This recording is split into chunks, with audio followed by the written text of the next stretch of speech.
Good evening, everyone. Welcome back to another installment of Dwayne Allen Guitar Concepts. I have been gone for a while. I miss you guys. I hope everything's been good with all of you. I've been super busy with teaching and life in general, and these during the school year like this, there's going to be little spots where I won't be able to come and make videos as often as I'd like, but I'm back tonight and glad to be here. And I've been trying to think about some concepts that I want to do, and sometimes it's hard to think of something that would be interesting to all of you guys, but I think I thought of a cool one for tonight, and hope you guys enjoy it. I'll put this one, I guess, in the advanced column. Those videos seem to be the most successful for me so far. One of my favorite guitar players of all time, jazz guitar players in general, is Jim Hall, who's, anyone who's a jazz guitar fan has to love Jim Hall. He's one of the top guys of all time. He has so many aspects to his playing that we all love so much, but one of them that I really love is his sense of harmony and the way he comps and the kinds of chord voicings that he uses. He does some really interesting things, and he does some things that are quite different than someone like a Joe Pass would do, or like a Wes Montgomery or something like that. So I wanted to maybe talk a little bit about how he approaches that and how I use these voicings and what to do with them. So I like doing it over the dominant seventh chord, but you could probably, you can change these around to make a major and minor as well, okay? So what he does, one of the things he does, is he'll take, like, if you're doing an F9 voicing like this is the 8th fret F9 with the root on the A string, okay? So, and I'm going to point out that Jim Hall, I'm sure, didn't invent these concepts, but these concepts are used by other people, but it made me think of Jim Hall because I know that he does these. Anyway, F9, right? So one of the things that Jim Hall will do is whenever he's on a dominant seventh chord like this, he'll play a major 7 flat 5 chord down a whole step. So for instance, you have F9. If you go down a whole step and play a major 7 flat 5, that's going to be an E flat major 7 flat 5. Right? So we're doing 6th fret, 7th fret, 7th fret, 8th fret, right? And the reason why this chord works is because he's using some of the upper structure notes of the F7. For instance, we have the E flat, which is the flat 7 of F. We have A natural, which is the 3rd. We have D, which is the 13th of F. And we have G, which is the 9th of F. So you have all these upper structure voicings, okay? Now sometimes I've had students that ask me, like, well, how can you do that chord if there's no F root in there? You don't have to worry about that when you have a bass player you're playing with. So let's say you're playing with a group and the bass player is playing the low F, right? Right?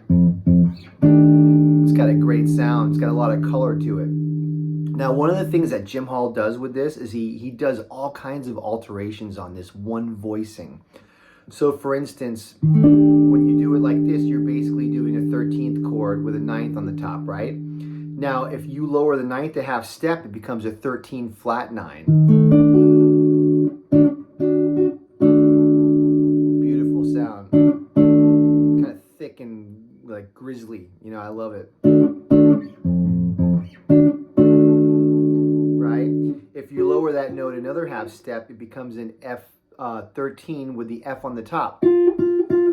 And this is a useful voicing. Sometimes when I do chord melodies and stuff, if I have a dominant 7th where the melody note is the root like this, it's really boring doing like an F7.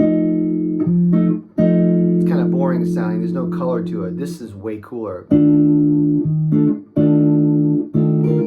Right? So you're taking the 9th, flat 9, then it goes to the root, right? Now, you can also alter the 13th and make it a flat 13th. So you can go, okay? And with that flat 13, you can flat the 9 too,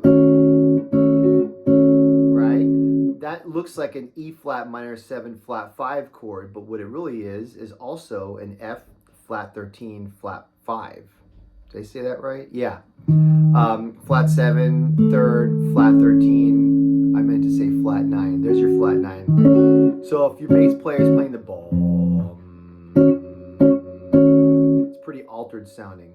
Then you can have it back to the root there, right? And then you have 13, flat 13, dominant 7, flat 13. The root's on top. Pretty cool sound.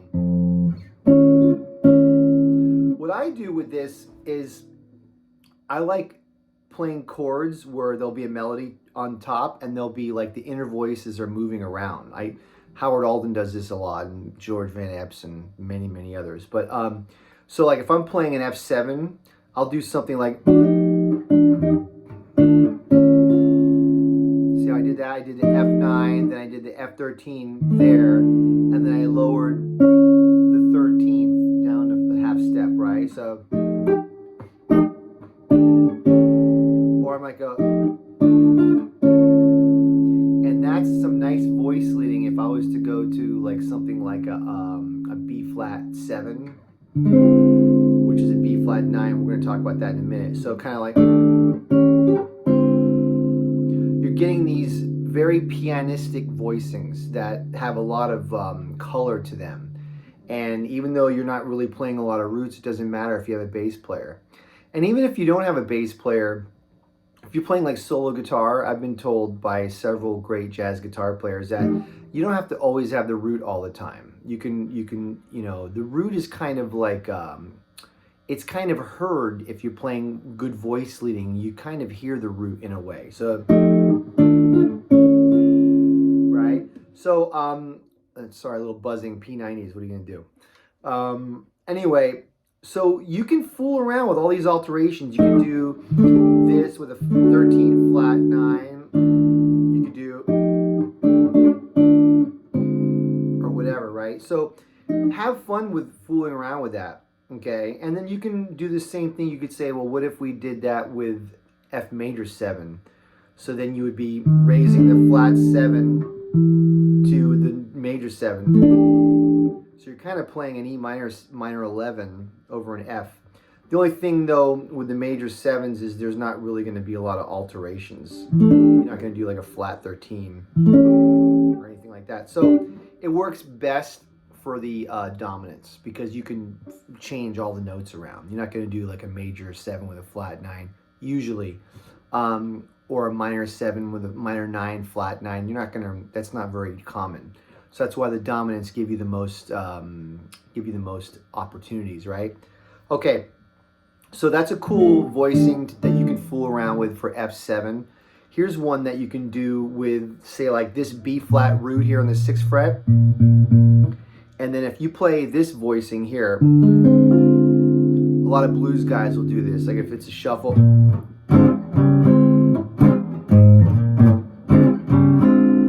right? They don't play the root. The reason why this D minor 7 flat 5 voicing, which is 5 6 5 6, it works very well because you have the 3rd, the flat 7, the 9th, and the 5th. Okay, so you can alter this in all different ways. You could do a B flat 9, right? You could do a B flat 7 flat 9 where you take the 9th and you lower it a half step. That looks like a fully D diminished, but a fully D diminished is part of a B flat 7 flat 9.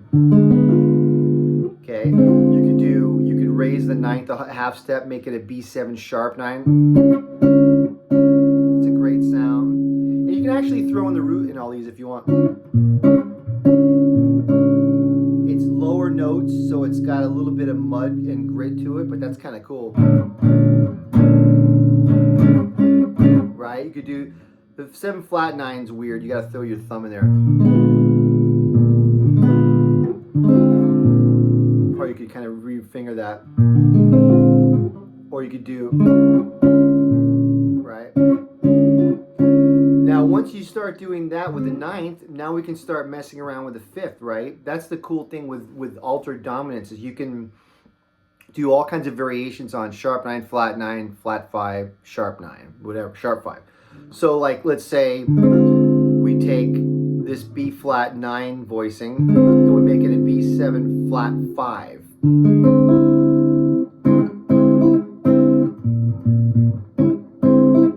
That's a cool voicing. Or you could do it a B flat 7 sharp 5. B flat, we have a ninth too, B flat 9 sharp 5.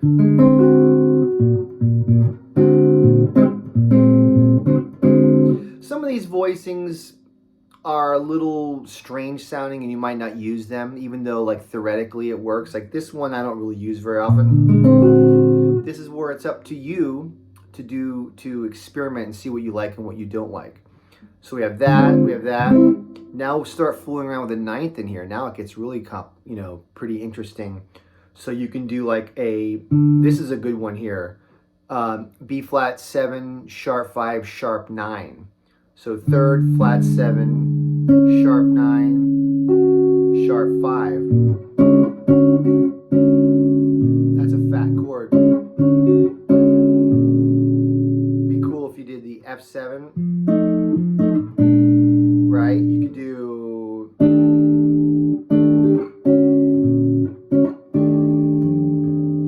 right, pretty hip, I like that.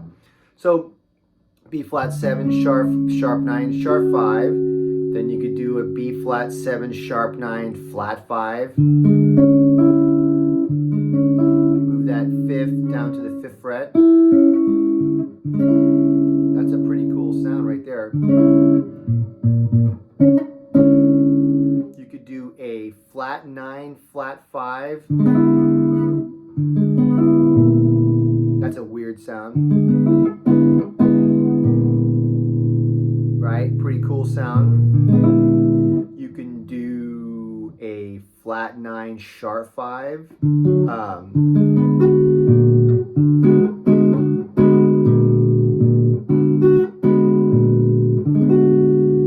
Pretty cool, right? A lot of variations there.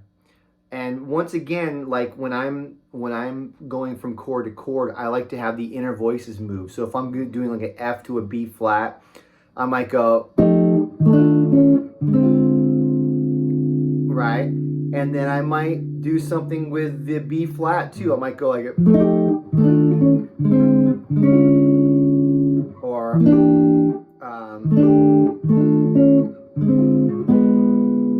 and then if I go to an E flat major 7 chord, maybe.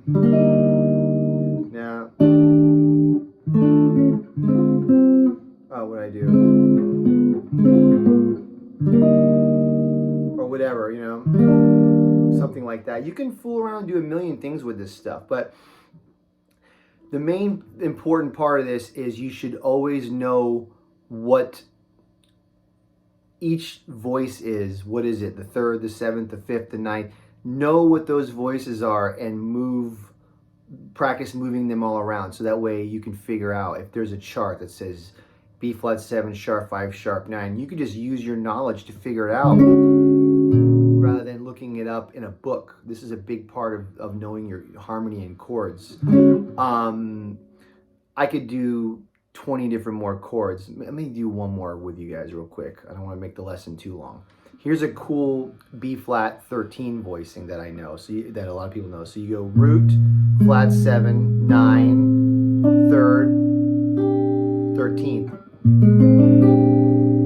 Okay, then what's cool with that chord is you can fool around with it. You can do it as a B flat 13 flat 9. So you take the 9th here, go a half step down.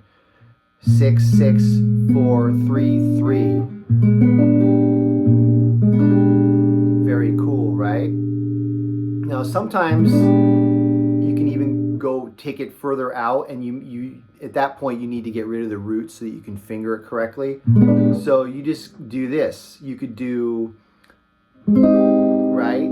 This looks like an A flat major 7, but what it is a B flat 13 with the 11th in there. And the bass player's got the B flat, boom, boom. And then if you go like, you bring that 11th down, then it goes down to the 3rd.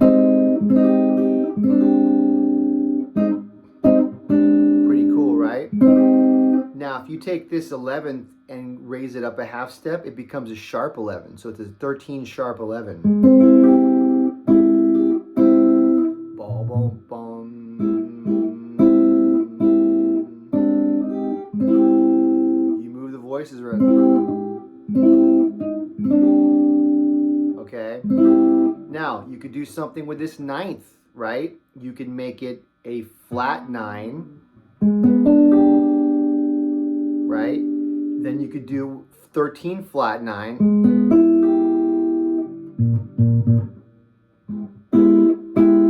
That's a cool sound, right? The thing with this voicing is there's no third. So some of you might be going, you can't do that. There's no third. You can do it without a third. You usually want to have the third, but sometimes you don't have the third, you know. It still works. Okay. If you do a sharp 9, that's going to be a little weird, you know. What would that sound like? Ooh, I like that one. That's a hip voicing.